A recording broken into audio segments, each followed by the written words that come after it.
Hello. आज के इस विजुअल एनालिसिस में हम सीधा उस टॉपिक पर जंप करने वाले हैं जिसका इंतजार बहुतों को था।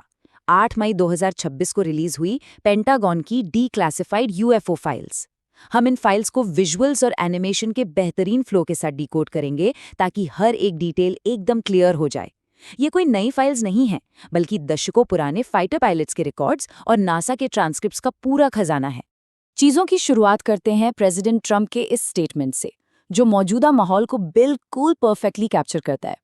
अब सब कुछ पब्लिक के सामने है और वाकई दशकों पुराने मिलिट्री रिकॉर्ड्स, वो डेटा और इमेजेस जो अब तक टॉप सीक्रेट थीं, अब पूरी तरह से पब्लिक डोमेन में आ चुकी हैं।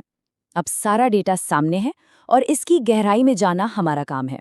तो सबसे बड़ा सवाल ये उठता है, क्या हम सच में किसी एडवांस्ड एलियन टेक्नोलॉजी को देख रहे हैं जिसने हमारी धरती पर विजिट किया है, या फिर ये सब केवल हमारी दुनिया के विज्ञान और आंखों के धोखे यानी ऑप्टिकल इल्यूजन्स का एक जाल है? आइए इन दोनों ही पहलुओं को एकदम निष्पक्ष होकर एनालाइज करते हैं। तो चलिए सबसे पहले बात करते हैं उन हाई प्रोफाइल मिलिट्री एनकाउंटर्स की जिन्होंने जाने माने एक्सपर्ट्स के भी होश उड़ा दिए थे। आपको नेवी फाइटर जेट्स के वो मशहूर इंसिडेंट्स तो याद ही होंगे। 2004 में कमांडर डेविड फ्रेवर ने एक टिक टैक शेप का ऑब्जेक्ट देखा था। सोचिए, एक ऐसा क्राफ्ट जिसमें न कोई विंग्स हैं न इंजन, इंफ्रारेड कैमरे तक कोई हीट सिग्नेचर कैच नहीं कर पाए, और वो ऑब्जेक्ट ऐसी नामुमकिन स्पीड और मैन्योवर्स दिखा रहे थे जो हमारी समझ से बिल्कुल बाहर हैं। लेकिन रुकिए, पुरानी घटनाओं से भी ज्यादा शॉकिंग है ये नया डेटा।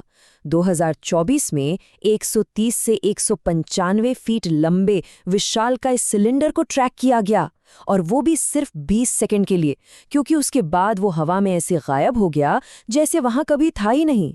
और एक मामला तो और भी अजीब है, जहां एक ऑब्जेक्ट हमारी विंड टरबाइन के पास बड़े आराम से होवर कर रहा था, मानो वो ऑब्जर्व कर रहा हो कि हम इंसान एनर्जी कैसे जनरेट करते हैं।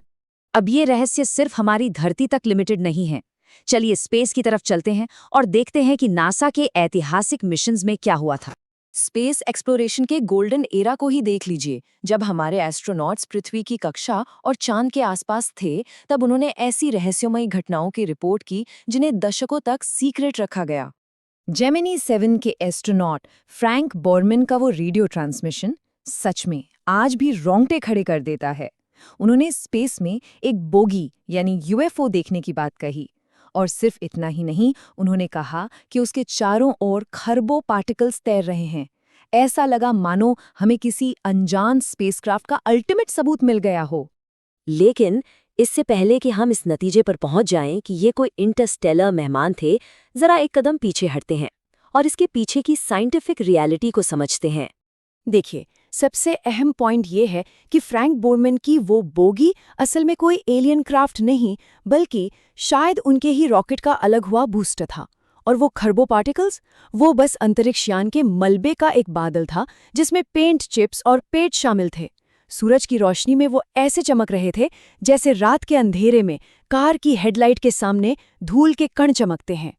अपोलो 17 के दौरान का वो एक और इनक्रेडिबल मिस्ट्री देखिए, जहां एस्ट्रोनॉट्स ने चांद पर 4 जुलाई जैसी आतिशबाजी देखने का दावा किया। अब आप ही सोचिए, एक ऐसी जगह जहां कोई हवा या एटमॉस्फेयर ही नहीं है, वहां आतिशबाजी कैसे हो सकती है? और यहीं पर असली सच्चाई सामने आती है।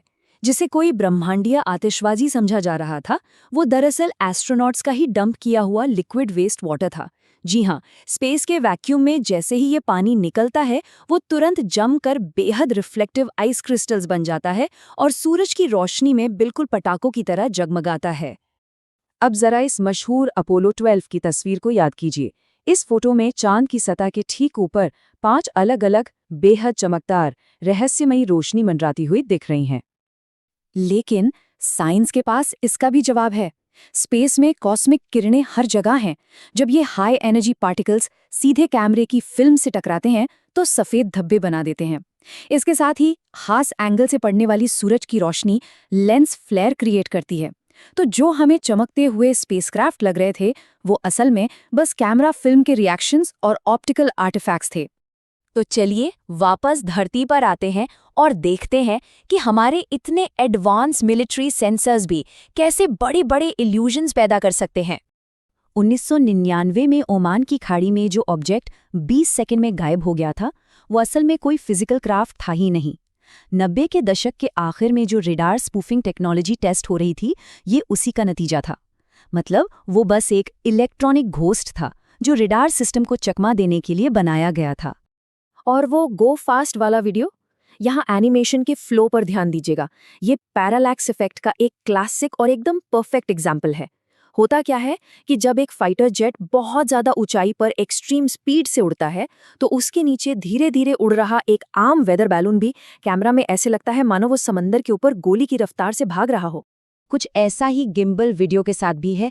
फोरेंसिक एनालिसिस से एकदम क्लियर हो गया है कि वो ऑब्जेक्ट हवा में रोटेट नहीं कर रहा था, बल्कि जिस मिलीसेकंड पर वो ऑब्जेक्ट घूमता हुआ दिखता है, ठीक उसी पल जेट के कैमरे की हाउसिंग अपना एंगल शिफ्ट करती है। ये बिल्कुल वैसा ही है जैसे स्मार्टफोन से फोटो खींचते वक्त आपका हाथ हिल जाए और फोटो धुंधली हो जाए।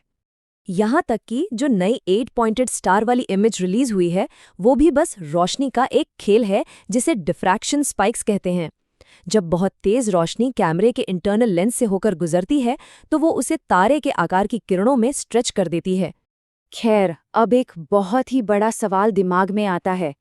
अगर ये सारी चीजें इतने simple weather balloon, camera flares या स्पेस के मलबे ही हैं, तो फिर पेंटागन ने इन्हें इतने दशकों तक टॉप सीक्रेट क्यों रखा? और यही बात हमें इस पूरे एनालिसिस के फाइनल कंक्लूजन की तरफ ले जाती है कि गवर्नमेंट्स ऐसी जानकारी को कैसे हैंडल करती हैं। सबसे लॉजिकल बात ये लगती है कि गवर्नमेंट ऑफिशियल्स ने इन्हें इसलिए पब्लिक नहीं किया क्योंकि उनके पास तुरंत देने के लिए कोई ठोस जवाब नहीं थे। वो नहीं चाहते थे कि बिना किसी पक्के सबूत के कोई इन्फॉर्मेशन बाहर जाए, जिससे पब्लिक में बिना सिर पैर की कॉन्स्पिरेसी थ्योरीज और भ्रम पैदा हो। लेकिन अब ये फाइल्स पूरी तरह से पब्लिक के सामने हैं ताकि हर कोई इनका एनालिसिस कर सके। नासा ने भी बिल्कुल न्यूट्रल और साइंटिफिक स्टैंड लेते हुए साफ कर दिया है कि कम से कम इन पर्टिकुलर केसेस में एलियन ओरिजिन का कोई भी पक्का सबूत मौजूद नहीं है। तो इस पूरे एनालिसिस को रैप अप करते हुए ये सोचना लाजमी है कि हमारा ब्रह्मांड इतना विशाल है, इसकी कोई सीमा नहीं है। क्या हमारे आसपास जो भी अनएक्सप्लेन्ड चीजें हैं वो सिर्फ कैमरे और रोशनी के इल्यूजन्स का शोर भर है, या फिर इतने बड़े यूनिवर्स में वो असली सच अब भी कहीं बाहर मौजूद है जिसका सामने आना अभी बाकी है? सारे फैक्ट्स और डेटा अब आपके सामने हैं। हमारे साथ जुड़ने के लिए बहुत बहुत शुक्रिया।